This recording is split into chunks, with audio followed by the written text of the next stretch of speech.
Shalom, ce Shabbat, nous allons lire Imirtze Hashem, Parashat Emor et la Kohanim.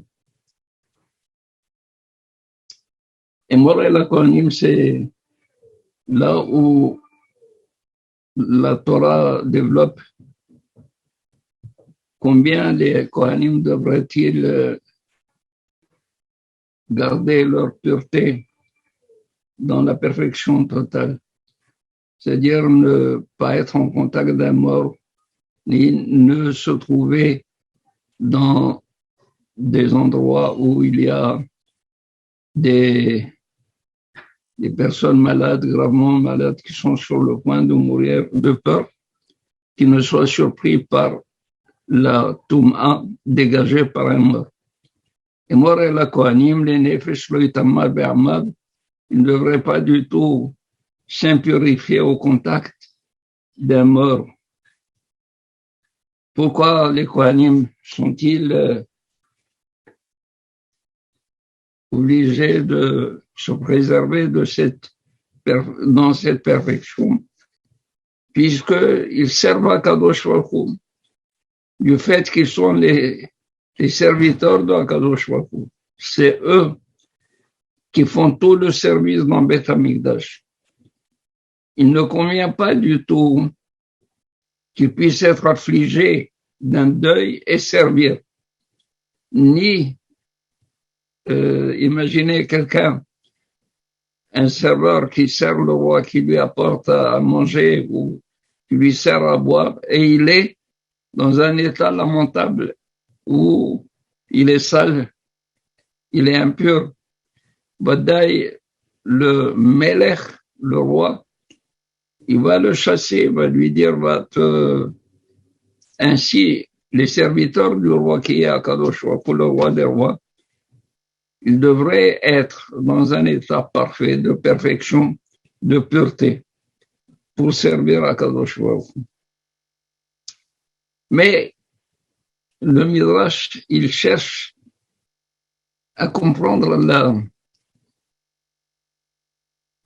la juxtaposition du dernier verset de Kedoshim avec le début de Parashat Emor. Vous savez que dans Parashat Kedoshim, on a vu la Torah revenir sur un interdit, l'interdit de consulter Baal Ov Videoni. Baal Ov, c'est qui? C'est quelqu'un qui se met en contact avec l'esprit d'un mort pour avoir l'avenir, pour connaître l'avenir. Le Baal Ov, donc il utilise des méthodes qui sont des méthodes impures qui appartiennent à la Touma pour pouvoir communiquer avec l'esprit du mort, et l'esprit du mort vient et lui dit exactement quel est l'avenir. Idéoni, c'est, disent les Hachamim, et Rambam le rapporte dans Avodah Zarah. Le Idéoni, c'est une haya, une bête sauvage, qui est raccordée à la terre par un cordon. Et cette haya, comment on la chasse? On vise le cordon. Une fois que le cordon est coupé, la bête sauvage, elle est abattue, elle perd sa force. Mais tant qu'elle est rattachée dans tout le rayon de ce cordon, personne ne peut l'approcher. Mais une fois morte, ils prennent des os de cette bête qu'on appelle Yadoua. De là vient le mot Yedéoni. Ils le mettent sur la langue et ils commencent à parler, à prédire l'avenir. La Torah, elle dit à 3 reprises dans Parashat Kedoshim que Atifnu et la Obot et la Idéoni. Il ne faut pas du tout aller consulter le nécromancien soit qui rentre par l'intermédiaire du mort, l'esprit du mort, soit le dernier par l'os qui est sur sa langue. Et tout celui qui consulte, il est hayamita. Hayamita, et les hakamim disent quelle mita, quelle est la mort? La mort, c'est par lapidation. Alors, une fois qu'on a vu cela 2 fois déjà dans Parashat Kedoshim, on voit la Torah revenir sur cet interdit et il dit à la fin de Parashat Kedoshim, V'ish o isha ki baem op o ideonim ot yomatu de mehem bam. Ish ou isha, un homme ou une femme. Pourquoi un homme ou une femme? Ken, pourquoi un homme? Une femme n'est pas un être humain, c'est un être humain aussi.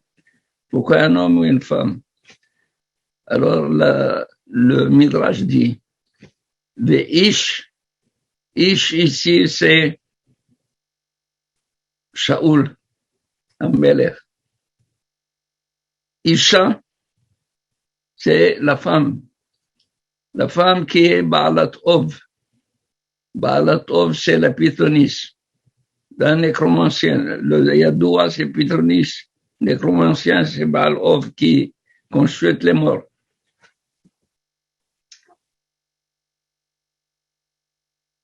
De quoi il s'agit?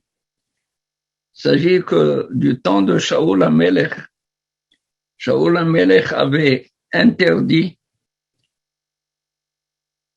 cette pratique de Ovideoni. Et tout celui qui était surpris, il méritait la mort. Donc il l'a interdit malgré que la Torah l'avait interdit, mais il a mis un accent là-dessus. Voilà que Shaoul HaMelech, à un certain moment, il devait faire la guerre aux Philistins. Il voulait savoir quelle est l'issue de la guerre. L'issue de la guerre. Comment un roi la connaissait? Il devait consulter le Kohen Gadol. Et le Kohen Gadol, lui, il interrogeait les Urim et Tumim dans le pectoral du Kohen Gadol. Il y avait 12 pierres. Ces 12 pierres précieuses avaient les noms des Shevatim. Réhouven était écrit, gravé, Réhouven. N'est-ce pas? Lévi, Yehuda, Issachar, Zebulun, Naphtali, les 12.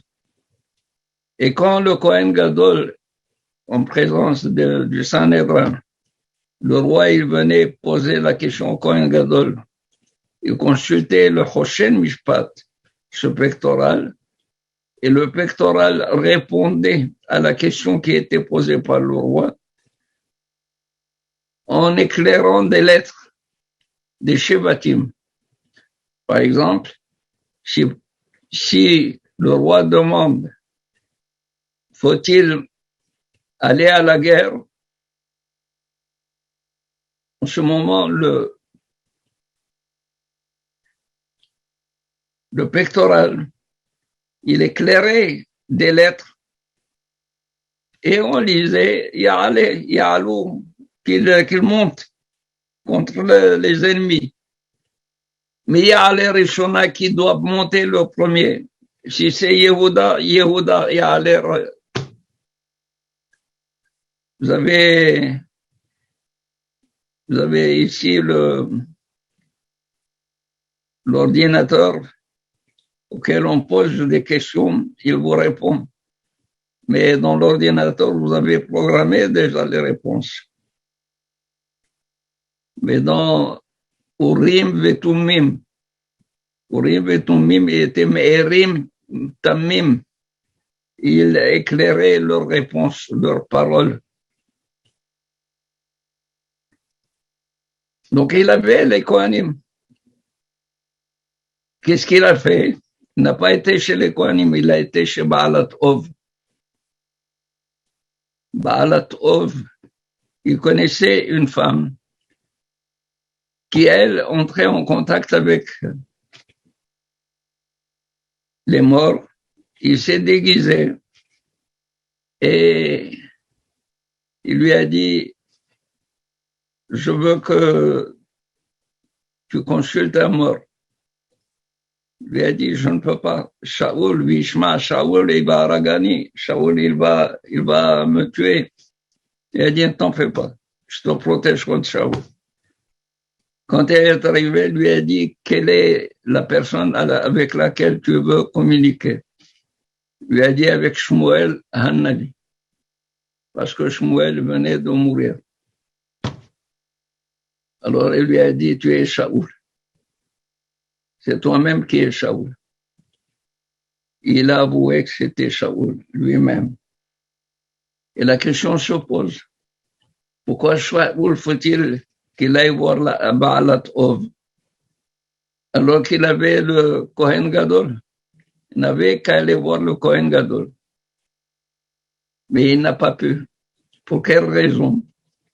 La raison est qu'on est venu lui dire auparavant que David Amelech était en fuite.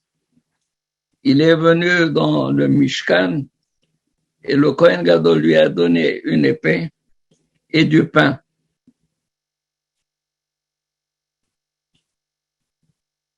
Alors Shaoul est venu et il a jugé ses Kohanim comme se révoltant contre un roi méritant la mort. Et il les a tués. Du fait qu'il les a tués, il avait honte de les consulter une fois qu'il avait besoin d'eux, n'est-ce pas? Il a eu honte de les consulter. Et Shmuel Hannavi, quand il est descendu, lui a dit à Shaoul, Ata v'mincha, mahar atem imadi.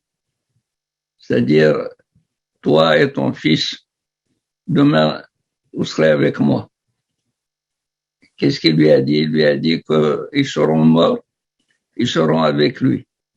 Ils seront avec lui de même que Shmuel Hannavi était un tzaddik.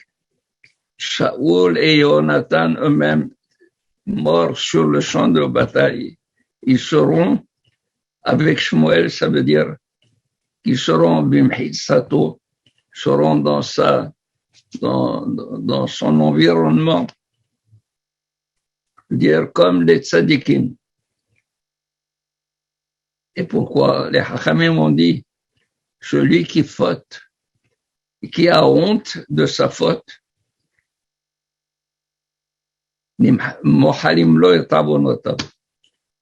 celui qui faute, et parce qu'il a fauté, il a eu honte de cette faute, chaque fois qu'il se souvient, il a honte, alors on lui pardonne, on efface son avon.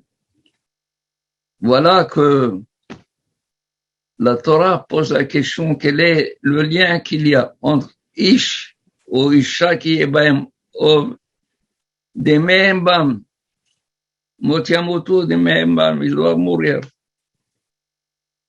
Et mort est la Kohanim. Et mort est la Kohanim. Quel est le lien?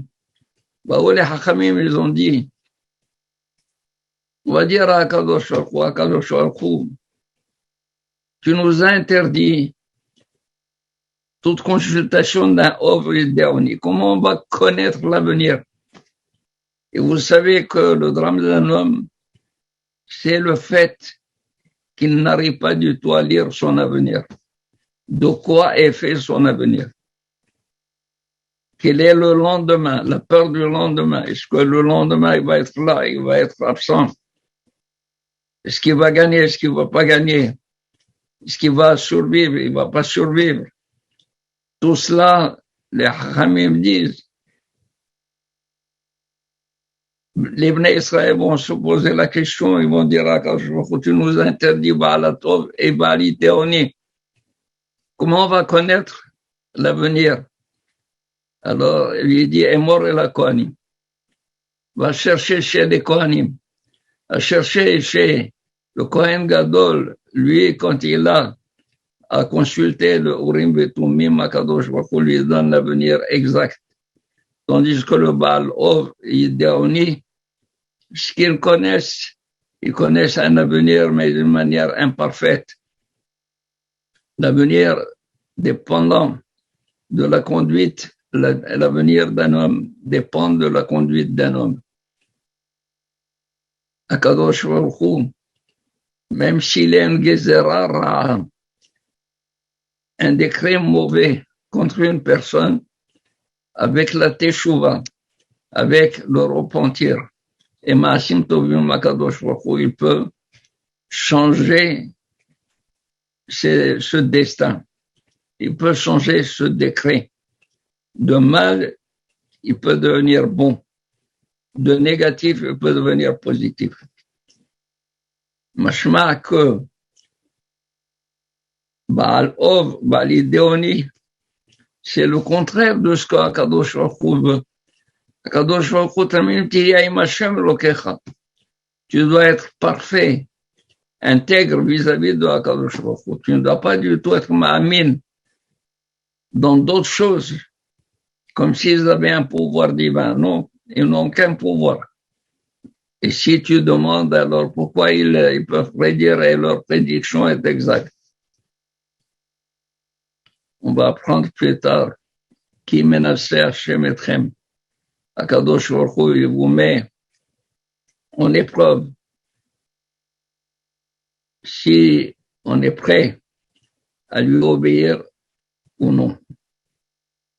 Ça veut dire que le peuple d'Israël et Banim Hem Lashem Akadosh Baruch Hu, ils sont des fils de Akadosh Baruch Hu. Ils doivent être témimim, doivent être parfaits, intègres, sans aucun besoin d'aller consulter ces forces occultes. Nous dépendons de Akadosh Baruch Hu.